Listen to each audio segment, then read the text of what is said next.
Bom, você olhando as duas pesquisas, né, o indicativo é que dois candidatos crescem, né? Tirando o Bruno Covas, que está no segundo turno. Mas o Russomano e também o Boulos estão crescendo. O Russomano cai, enquanto que o França e o Boulos estão subindo. É mais provável que um desses dois passe para o segundo turno, não é isso, o Murilo? Pelas pesquisas dos últimos dias, das últimas horas, Atena, isso fica claro. A tendência dos votos do Boulos e do Márcio é de subida, a do Russomano é de queda. Agora, eu não tenho dúvida que vai depender demais hoje, para ver quem vai ao segundo turno entre o Boulos e o Márcio, o desempenho do próprio Russomano no dia do Arthur Duval e do Gilmar Tato. Vamos observar esses três candidatos para ver se tiver voto útil para cima deles e eles caírem, para quem vão ser os grandes beneficiários, né?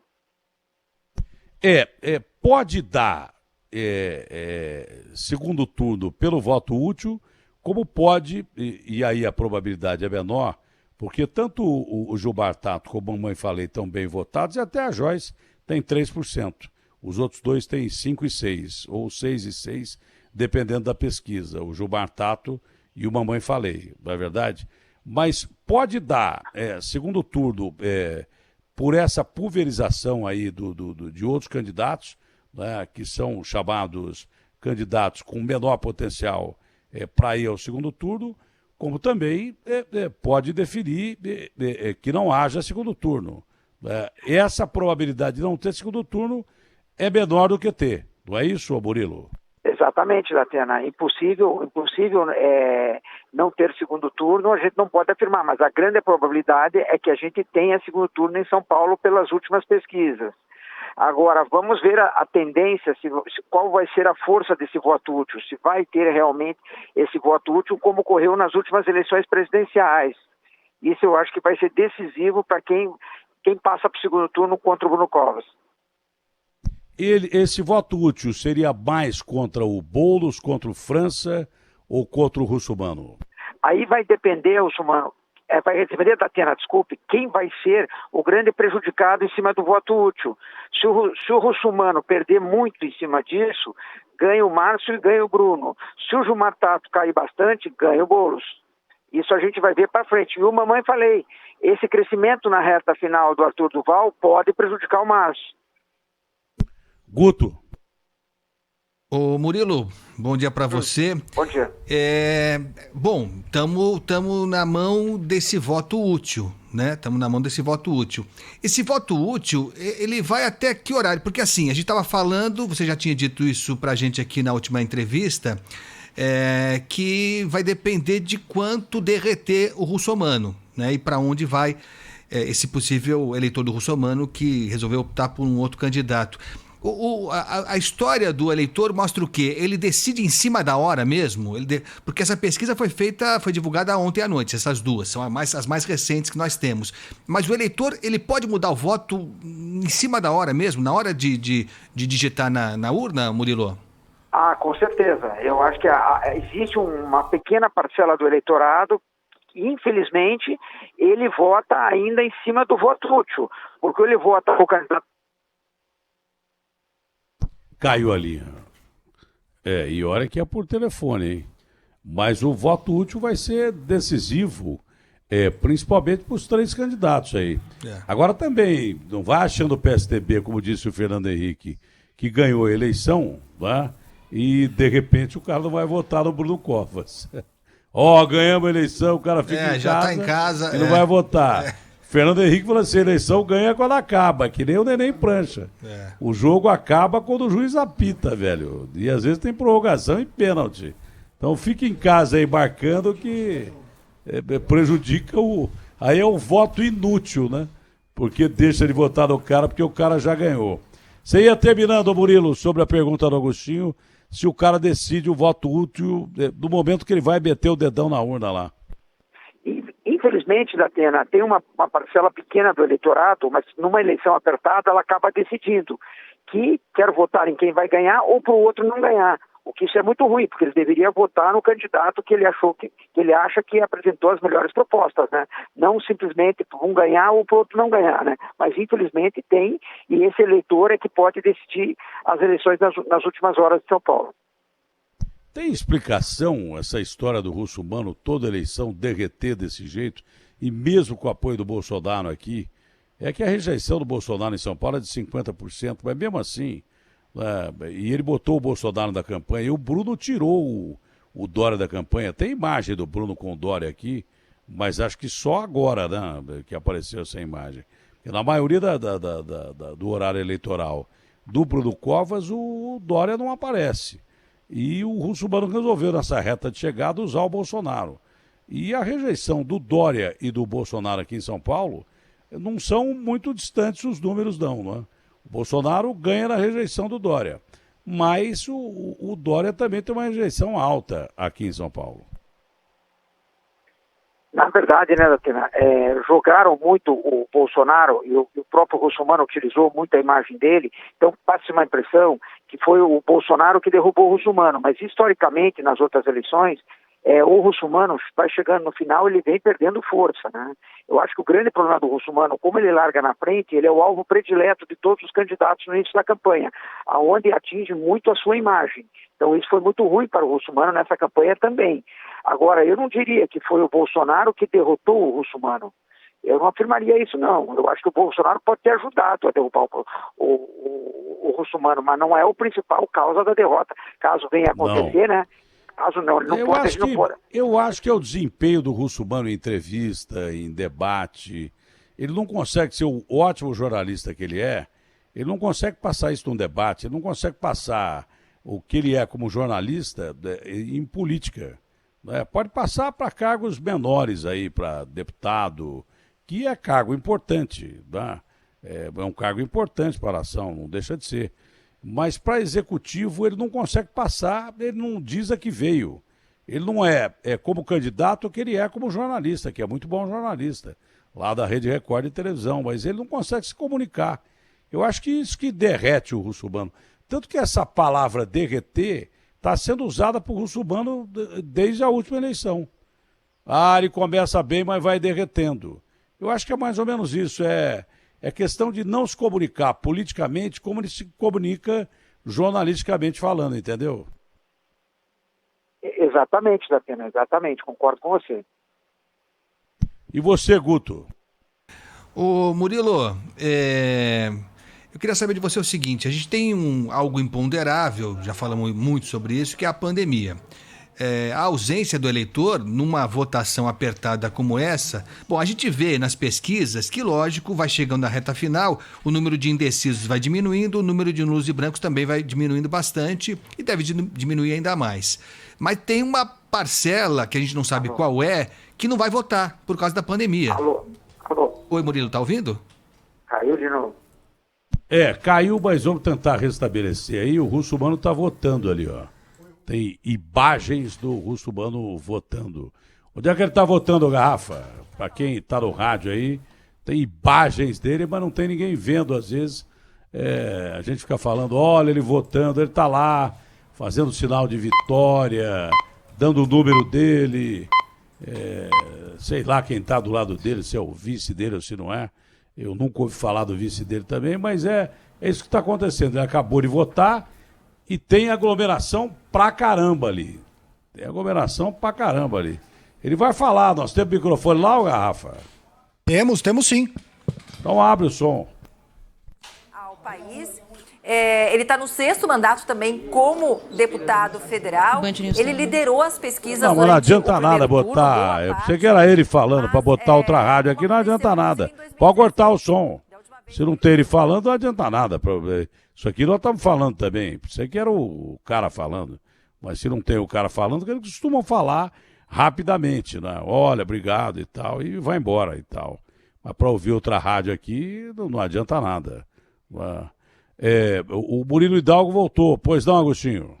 Ô Murilo, eu estava falando o seguinte, que nós temos a pandemia que pode provocar uma abstenção maior do que a média das eleições. E numa votação apertada como essa, para definir principalmente o segundo colocado, ao que parece, pode fazer diferença ou não? Ou você acha que essa pandemia não vai provocar um aumento tão significativo assim de abstenção, hein, Murilo? Olha, a abstenção, China, ela já costuma ser alta no Brasil, né? Nas últimas eleições, abstenção alto. Vamos ver como que vai ser essa. Agora, se a gente for analisar por faixa etária, os mais idosos, o que pode ser mais prejudicado é o Márcio em relação ao Boulos, porque o eleitorado do Boulos, da primeira faixa etária, é o eleitorado que mais vota nele, é onde ele está mais forte, né? Então o Boulos pode ter uma vantagem em relação a isso, e o Bruno Covas também pode ter uma desvantagem em relação a isso. Mas vamos torcer para que todos compareçam, né, de forma segura e que as pessoas exerçam a democracia, né? Se tivesse que apostar no adversário do Bruno aqui em São Paulo, você apostaria em quem? Não entendi a pergunta, Datena. Se você tivesse que apostar no adversário do Bruno Covas no segundo turno aqui em São Paulo, você acha que pelos números, você acha que quem está mais perto de chegar ao segundo turno com as projeções aí? Se tem 2 em projeção, sobra o França e o Boulos. E o Russomano caindo, você como pesquisador que usa números, acha que o Boulos não chega no segundo turno porque ele está caindo. Os dois estão em curva ascendente, não é? O Márcio França e o Boulos. Desses dois, quem tem mais condição de chegar no segundo turno? Olha, Datena, pelas pesquisas publicadas ontem e pela nossa na sexta, ao meu ver, quem está mais perto dos 20% é o Boulos, certo? Mas o Márcio também está em subida. É difícil responder, mas para sair de cima do muro, se eu tivesse que apostar, eu diria que o Boulos está mais perto, porque ele está mais próximo dos 20 do que o Márcio. Mas é uma eleição difícil para os dois. Vamos ter que aguardar os últimos votos para saber quem passa. Tem pergunta do ouvinte antes do Sandro Barbosa aí? Tem pergunta do ouvinte, Aninha? Tem muita gente falando, Datena, a respeito do medo de contaminação. Inclusive, a gente recebeu um vídeo que daqui a pouquinho a gente pode colocar para quem está nos acompanhando no YouTube também, de um ouvinte que mandou para cá imagens do colégio eleitoral onde ele tentou votar. O nome dele é André, ele está tentando votar em Santana de Parnaíba e o local de votação está muito, muito, muito cheio. Então, ele comenta aí algo que vocês falaram agora há pouco, Datena, que é o fato de que muita gente pode ter medo de se contaminar e vai deixar de votar por esse motivo, porque tem muita sessão eleitoral que está bastante cheia. Bom, isso a gente não pode desprezar, né, Murilo? Tem muita gente com medo de votar, não. A gente não pode desprezar o medo do cara votar, não. Exatamente, eu acho que se a abstenção aumentar muito, deixa a eleição mais imprevisível ainda, né? Abstenção ou justificativa, né? Porque o cara pode não ir ou pode justificar. Eu tenho mais medo de votar em alguns candidatos que tem por aí, não. Já pensou o cara que elegeu o Gedel? O Gedel, ele chega a ser 10 mil vezes pior que o coronavírus, né? Gedel, Cabral, Cunha, e tem uma lista grande aí. Ô Sandro, você está acompanhando o Russomano, você pode falar sobre o Russomano e como um grande repórter que pode fazer uma pergunta aí para o Murilo Hidalgo, que é o nosso cara de pesquisa. Bom dia, Datena. Bom dia, Murilo. O candidato republicano, Celso Russomano, saiu agora há pouco aqui da sua casa no Morumbi, próximo à sede da TV Bandeirantes aqui, e foi para o Colégio Santo Américo, onde ele foi votar, acompanhado da esposa e também do candidato a vice, o Marcos da Costa. Ele, que tem o apoio do presidente Jair Bolsonaro, é candidato pela terceira vez à Prefeitura de São Paulo, foi também em 2012, 2016, e ele está no seu 6º mandato como deputado federal. São 22 anos como deputado federal. Então, minha pergunta para o Murilo é isso. O candidato Celso Russomano, ele sempre sai na frente nas pesquisas e há essa queda. Por que estaria acontecendo isso durante a campanha? Ele tem um recall forte e aí ele não consegue se manter depois? Seria isso, Murilo? muito forte de todas as campanhas do Russomano, né, que na verdade todo político que disputa uma eleição, ele acaba criando uma gordura, ele acaba criando um ganho para as próximas, né, que ele se torna mais conhecido, se torna mais lembrado por parte do eleitor. E o Russomano, nas últimas campanhas, todas ele larga na frente. Eu acho que o fato dele vir caindo se deve ao que o Datena falou e pela falta de estrutura mesmo de campanha, né? Ele nunca teve o apoio de um governador, do próprio prefeito que não está indo a uma reeleição, o apoiando, que seria um caso. Então, na verdade, isso é que eu acho que faz que o Russomano não consiga sustentar os seus votos. Mas está tudo muito embolado, né? Porque a pesquisa ela dá uma tendência que costuma dar muito certo, mas está tudo muito embolado, né? E exatamente por causa da pandemia, essa é uma eleição histórica e a gente não pode saber o que vai acontecer na urna. Pode ser que o cara que respondeu para o Paraná Pesquisa, para o Ibope, para o Datafolha, não vá votar, né? Ou vai justificar. E o que ele falou para a pesquisa, ele não tem medo de contaminação, porque a pesquisa é feita por telefone ou de forma presencial, mas com distanciamento e tal. Mas pode ser que o cara que declarou a intenção de voto em A, B ou C não vá votar. E aí um desses caras aí, como estão muito perto, podem ser beneficiados independente da pesquisa. Não é isso, Murilo?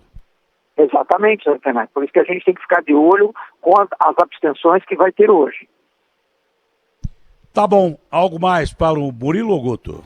Só a partir do que disse o ex-presidente Fernando Henrique Cardoso aqui pra gente, né?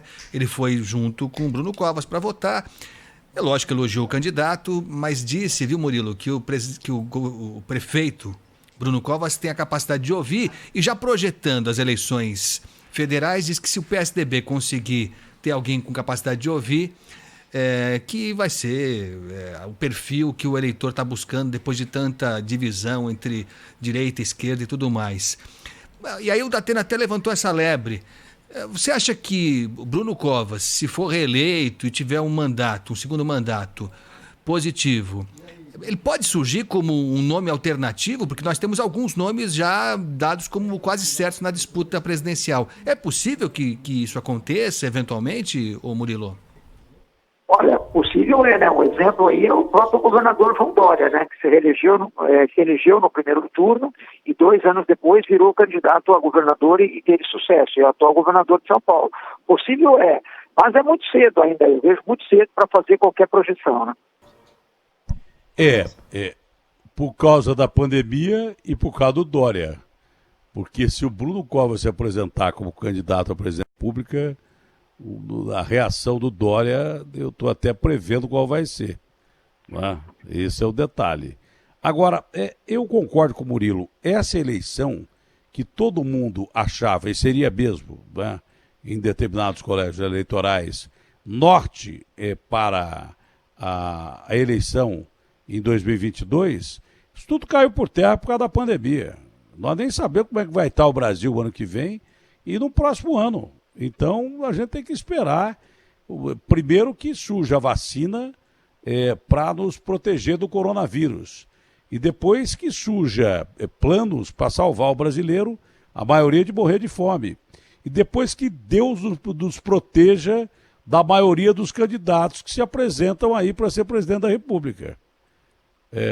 Que eu já falei do Gedel, desses caras aí, e tem alguns que se apresentam para ser presidente da República que eu não sei quão piores eles são do que a pandemia. Pior do que coronavírus. Porque se tiver uma pandemia, tanta gente morrendo de fome da doença, e de repente eleger um cara errado aí, nós estamos ferrados de uma vez.